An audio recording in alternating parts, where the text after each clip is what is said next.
శ్రీ గురుభ్యో నమః. కార్తీక శుద్ధ చతుర్దశి ఈరోజు 14వ రోజు కార్తీక పురాణాన్ని ప్రారంభించుకొని అందరికీ కూడా ఈరోజు పురాణానికి స్వాగతం సుస్వాగతం.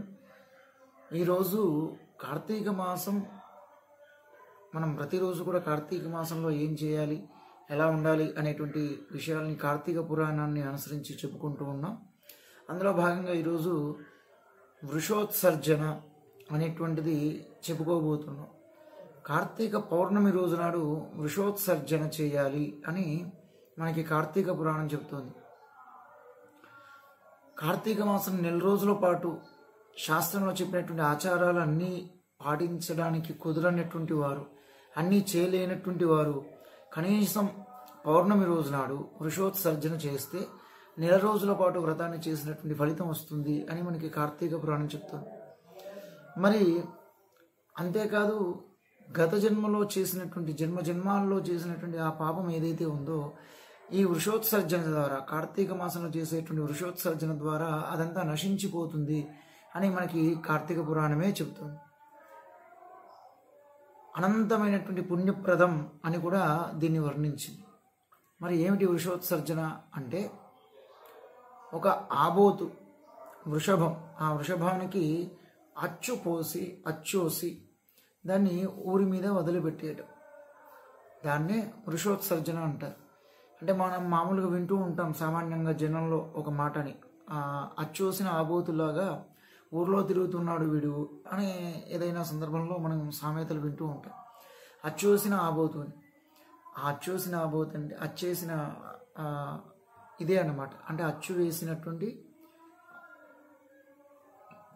వృషభం, ఒక వృషభానికి అచ్చు వేసి దాన్ని వదిలేయటమే వృషోత్సర్జన. దాని విధి విధానంగా శాస్త్రీయంగా చేయడం అనేటువంటి ఒక పద్ధతి ఉంది, వృషోత్సర్జన పద్ధతి. అటువంటిది ఈ కార్తీక మాసంలో చేస్తే చాలా పుణ్యప్రదం. అంతేకాదు, అది పితృదేవతలకి ప్రీతికరం. పితృలోకంలో ఉన్నటువంటి పితృదేవతలు తమ వంశంలో ఎవరు వృషోత్సర్జన చేస్తారు అని ఎదురు చూస్తూ ఉంటారట. అటువంటి ఆ పితృదేవతలకి ఈ వృషోత్సర్జన చాలా ఇష్టాన్ని కలిగిస్తుంది. దానివల్ల ఈ చేసినటువంటి కర్తకి వంశవృద్ధి కలుగుతుంది. పితృదేవతల యొక్క అనుగ్రహం ఉంటే ఏమొస్తుంది అంటే, శ్రాద్ధాదులు, పితృ ఆరాధనలు, పితృ స్తోత్రాలు చేయడం వల్ల ఏమొస్తుంది అంటే వంశవృద్ధి కలుగుతుంది. శ్రాద్ధాది కర్మలు చేయనటువంటి వారికి సంతానం అంటే వంశవృద్ధి ఉండదు. అందుకే మనకి వంశవృద్ధి ఉండాలి అంటే ఖచ్చితంగా పితృదేవతల ఆరాధనలు, పితృ సంబంధమైనటువంటి కార్యాలు చేస్తూ ఉండాలి అని శాస్త్రాలు చెప్తాయి. అటువంటి ఒక కార్యక్రమమే ఈ వృషోత్సర్జన. అది కార్తీక మాసంలో చేయటం వల్ల ఇంకా విశేషంగా మనకి కార్తీక పురాణం చెప్తుంది. అటువంటి ఆబోతుకు అచ్చు వేసి ఎవరైతే కార్తీక మాసంలో వదిలేస్తారో వారు నరకానికి పోరు ఇక ముందట అని మనకి కార్తీక పురాణం చెప్తుంది. అంతేకాదు, ఈ కార్తీక మాసంలో శ్రాద్ధ కర్మలు కనుక ఆచరించినట్టయితే వారికి 1,000,000 రెట్లు ఎక్కువ ఫలితం వస్తుంది. 1,000,000 రెట్లు ఎక్కువ ఫలితం వస్తుంది అని మనకి కార్తీక పురాణం చెప్తుంది.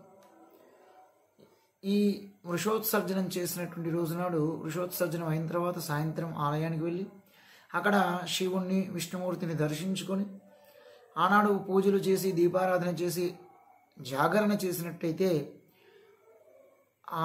ఆ పుణ్య ఫలితాన్ని వర్ణించడానికి మహామహులకు సైతం సాధ్యం కాదు అని మనకి కార్తీక పురాణం చెప్తుంది. ఇక ఈ మాసంలో చేయవలసినటువంటి దానాలన్నింటినీ కూడా మళ్ళొకసారి చెబుతూ, దీపదానాలు, నదీ స్నానాలు, ఉసిరికాయ ఆమలక దానం, అట్లాగే సాలగ్రామ దానం, ఫలదానం ముఖ్యంగా ఈ కార్తీక మాసంలో చేయాల్సినటువంటి దానాలు. మరి ఈ నెలలో చేయకూడనివి ఏమిటో అనేది కూడా చూస్తే, ఈ నెలలో ఎంగిలి భోజనం, ఎప్పుడూ ఎంగిలి భోజనం చేయకూడదు, ఎప్పుడూ ఎంగిలి తినకూడదు. ప్రత్యేకించి కార్తీక మాసంలో దాన్ని విడిచిపెట్టాలి అని చెప్తూ ఉంది. అట్లాగే తిలదానం తీసుకోవటం, అట్లాగే గ్రహణాల్లో భోజనం చేయటం, రాత్రి భోజనం అర్ధరాత్రిలో భోజనం చేయటం, జాగరణ చేయకపోవటం, ఇట్లా ఇవి ఈ కార్తీక మాసం చేయకూడనటువంటి పనులు అని మనకి కార్తీక పురాణం చెప్తోంది. ఈ కార్తీక మాసం నెల రోజులు కూడా శివుడి సన్నిధిలో దీపారాధన చేస్తూ చక్కగా ఆ శివుడి మీద భక్తి కలిగినటువంటి వ్యక్తి ధన్యుడవుతాడు. మరి అట్లా కుదరకపోతే ఈరోజు అంటే కార్తీక బహుళ చతుర్దశి రోజు నాడు పితృదేవతలకు ప్రీతి కోసమై పితృదేవతలకు ప్రీతి కలిగించేటట్టుగా బ్రాహ్మణులకు భోజనం పెట్టినట్టయితే అది పితృప్రీతి కలిగిస్తుంది, సహస్ర వాజపేయ యాగాలను చేసినటువంటి ఫలితాన్ని ఇస్తుంది. ఇంకా ఈ రోజు నాడు కుదిరితే ఓపిక శక్తి ఉన్నటువంటి వారు ఉపవాసం ఉండి శివారాధన చేస్తే కైలాసానికి చేరుతారు అని కూడా మనకి ఈ పురాణం చెబుతుంది. అట్లా ఈ కార్తీక శుద్ధ చతుర్దశి నాడు చేయవలసినటువంటి విధానాలని కూడా మనకి కార్తీక పురాణం చెబుతుంది.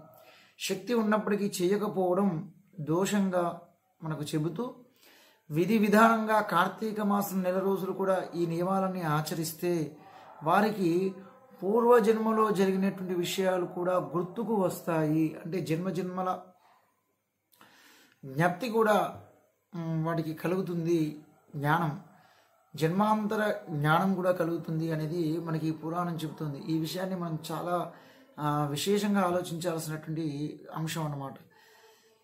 ఈ జన్మలోనే కాదు, ముందు జన్మలో జరిగినటువంటి జ్ఞానం, ముందు జన్మలో మనం పొందినటువంటి జన్మ ఏమిటి, దానికి సంబంధించినటువంటి విషయం ఏమిటి అనేది తెలియటం అంటే అది ఒక గొప్ప విషయం.